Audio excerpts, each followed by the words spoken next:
अस्सलाम वालेकुम dear students, उम्मीद है आप सब खैरियत से होंगे। लास्ट टाइम जो हमने टॉपिक किया था वो था सिंपल पेंडुलम का। ठीक है, बुक का पेज नंबर है 5। अभी तक हमने 3 केसेस जो हैं वो सिंपल हार्मोनिक मोशंस के रिलेटेड जो हैं वो पढ़ लिए, जिसमें फर्स्ट केस हमने पढ़ा था मैस अटैच टू स्प्रिंग का। फिर सेकंड केस हमने पढ़ा था बॉल एंड बाउल सिस्टम, और थर्ड केस जो हमने पढ़ा है वो है सिंपल पेंडुलम। तो इन तीनों केसेस में जो मोशन परफॉर्म करती है बॉडी, वो कौन सी मोशन होती है जी? Simple harmonic motion. ठीक है, तीनों केसेस के अंदर आपने देखा कि बॉडी की जो डिस्प्लेसमेंट है वो एक्सेलरेशन के डायरेक्टली प्रोपोर्शनल है। उसके अलावा एक्सेलरेशन की जो डायरेक्शन है वो टूवर्ड्स देयर मीन पोजीशन। ठीक है, यानी कि बॉडी हर वक्त एक्सेलरेट करती है, और एक्सेलरेशन की किस डायरेक्शन में करती है? अपनी मीन पोजीशन की तरफ, तीनों केसेस में। ठीक है, और फिर आपने और कौन सा पॉइंट देखा जी उसमें? उसमें आपने ये देखा कि बॉडी जो है वो हमेशा मीन पोजीशन की तरफ जो है वो मूव करने की कोशिश करती है। ठीक है, और फिर चौथा पॉइंट क्या था कि हमेशा रीस्टोरिंग फोर्स जो है वो इस को वाइब्रेट, बॉडी को वाइब्रेट करने की कोशिश करती है। ठीक है, तीनों केसेस में आपने देखा, फर्स्ट केस में जो स्प्रिंग की रीस्टोरिंग फोर्स है वो उसको वाइब्रेट करने की कोशिश करती है। तीसरा, बॉल एंड बाउल सिस्टम में जो बॉल का वेट है वो रिस्टोरिंग फोर्स जो है वो क्रिएट करता है। इसी तरह जो सिंपल पेंडुलम है उसमें भी रिस्टोरिंग फोर्स क्या होती है? उस बॉब का वेट होता है। ठीक हो गया।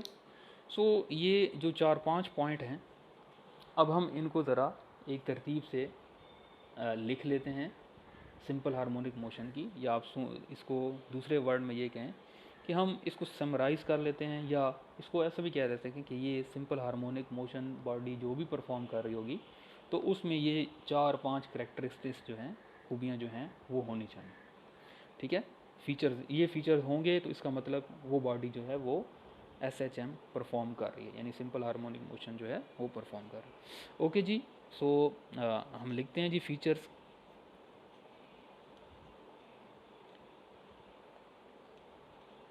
Features of SHM।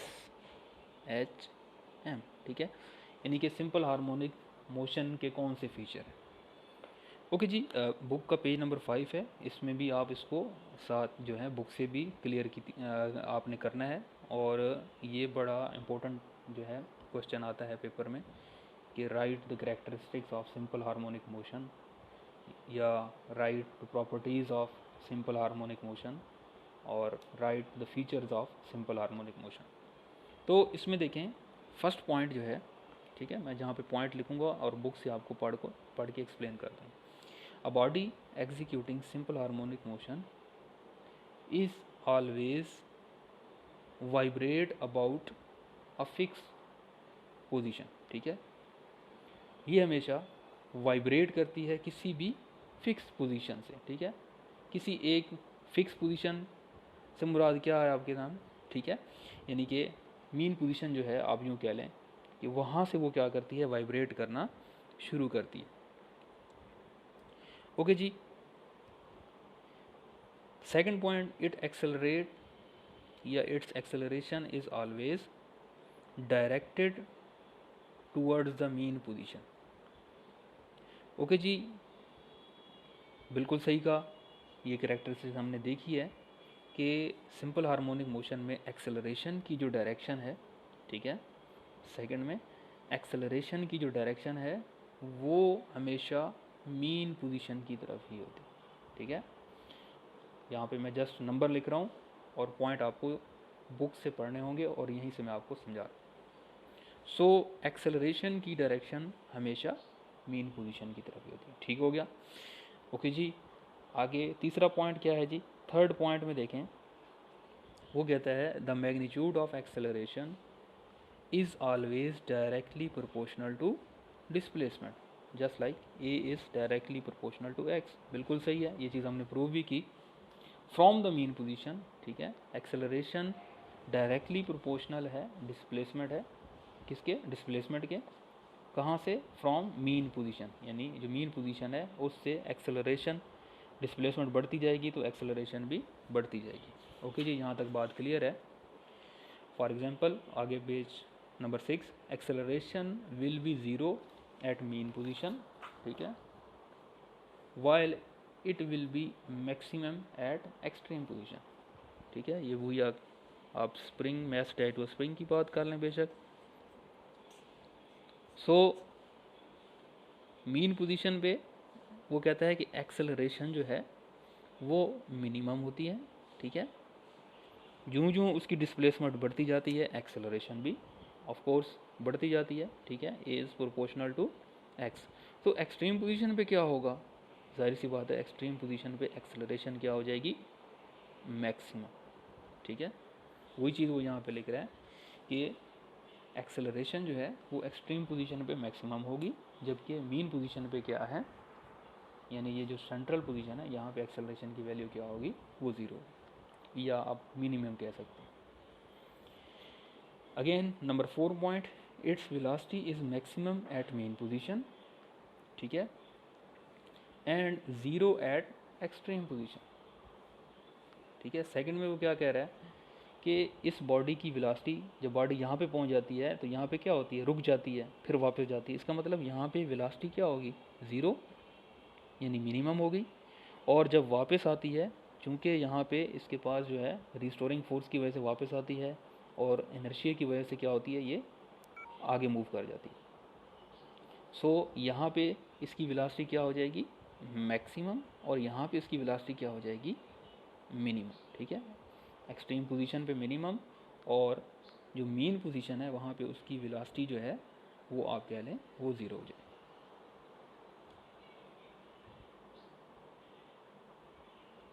ओके जी, अभी तक हमने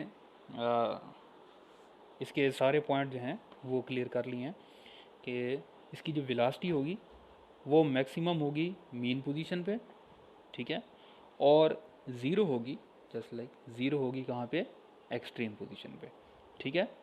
सो ये सिंपल हार्मोनिक मोशन की जो 4 प्रॉपर्टीज़ हैं, ठीक है, चौथी प्रॉपर्टी वेलोसिटी। सो ये 4 जो है ये प्रॉपर्टीज़ या करेक्टरिस्टिक्स जो है ये आपने अच्छे तरीके से तैयार करनी है, याद करनी है, और ये अक्सर पेपर में जो सिंपल हार्मोनिक मोशन की प्रॉपर्टीज़ हैं ये आ जाती होती हैं। ओके जी, आगे है कुछ इसी से रिलेटेड जो हैं वो डेफिनेशंस हैं वो देख लेते हैं, जिसमें सबसे पहले है वाइब्रेशन, ठीक है। पहली जो यहाँ पे डेफिनेशन है या जो टर्म्स हैं, इस ये जो 3 केस हमने पढ़े हैं उनसे रिलेटेड कुछ टर्म्स हैं, इसका आपको पता होना चाहिए। वाइब्रेशन, ठीक है, वाइब्रेशन क्या होती है, एक मुकम्मल ट्रिप, यानी वन कंप्लीट साइकिल, ये यहाँ से यहाँ पे पहुँचा इस एक्सट्रीम पोजीशन पे, और फिर वापस इस पोजीशन पे जब पहुँचेगा तो इसका एक ट्रिप जो है वो कंप्लीट हो जाएगा। सो हम कह सकते हैं कि इसकी एक वाइब्रेशन जो है वो कंप्लीट हो गई। सो वाइब्रेशन क्या है, basically one complete round trip of a vibrating body about it's mean position, ठीक है, इज कॉल्ड वन वाइब्रेशन, ठीक हो गया जी। सेकंड जो है वो है टाइम पीरियड।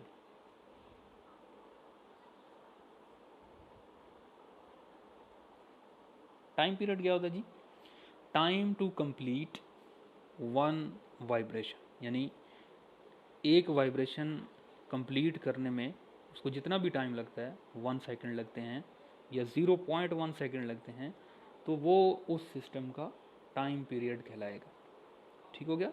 यानी वन कंप्लीट राउंड ट्रिप में जितना टाइम लगेगा या एक कंप्लीट वाइब्रेशन में जितना टाइम लगेगा वो उसका टाइम पीरियड कहलाएगा, ठीक है। So time taken by a vibrating body to complete one vibration is called time period, ठीक हो गया जी, समझ लगी। ओके जी, इसको कैपिटल टी से डिनोट करते हैं, ठीक है, कैपिटल टी ये टाइम पीरियड को शो करने के लिए यूज़ होता है। आगे है थर्ड नंबर, वो है फ्रीक्वेंसी।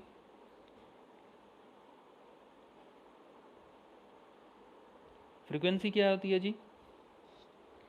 फ्रीक्वेंसी 1 सेकंड में ये बॉडी कितनी दफ़ा वाइब्रेशन यानी कितनी वाइब्रेशंस मुकम्मल करती है, सिंपली हम उसको फ्रीक्वेंसी कहते हैं, ठीक है। और इसको स्मॉल एफ से डिनोट करते हैं, ऐसे स्मॉल एफ से।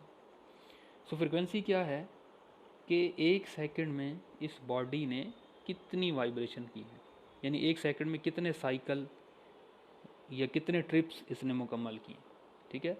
कितने नंबर ऑफ वाइब्रेशंस, यानी आप यूँ कह लें number of vibration in 1 second is called frequency of this system, ठीक है।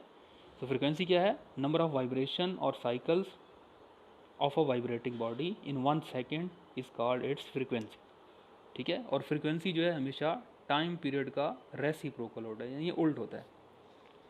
सो फ्रीक्वेंसी को हम 1/t ऐसे भी लिख सकते हैं, ठीक है। ये क्या है? टाइम पीरियड का रेसिप्रोकल होती है फ्रीक्वेंसी, ठीक हो गया। फ्रीक्वेंसी को मेजर किस में करते हैं? हर्ट्ज में, ठीक है। फ्रीक्वेंसी का जो यूनिट है वो क्या है? हर्ट्ज, एच और ये जी यूँ लिखते हैं। ये टाइम पीरियड सेकंड्स में होता है मेजर, ठीक है। ओके जी,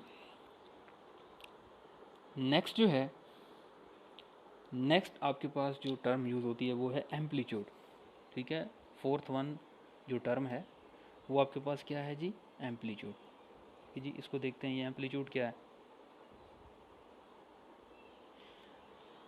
एम्पलीट्यूड बेसिकली क्या होता है कि ये जो आपकी वाइब्रेटिंग बॉडी जो वाइब्रेट कर रही है, ठीक है, ये मैक्सिमम कितनी डिस्प्लेसमेंट जो है वो कवर करती है, ठीक है, अपनी मीन पोजीशन से। यानी मीन पोजीशन से उसका मैक्सिमम कितना, कहाँ तक ये जाती है, इसकी मैक्सिमम डिस्प्लेसमेंट कितनी है।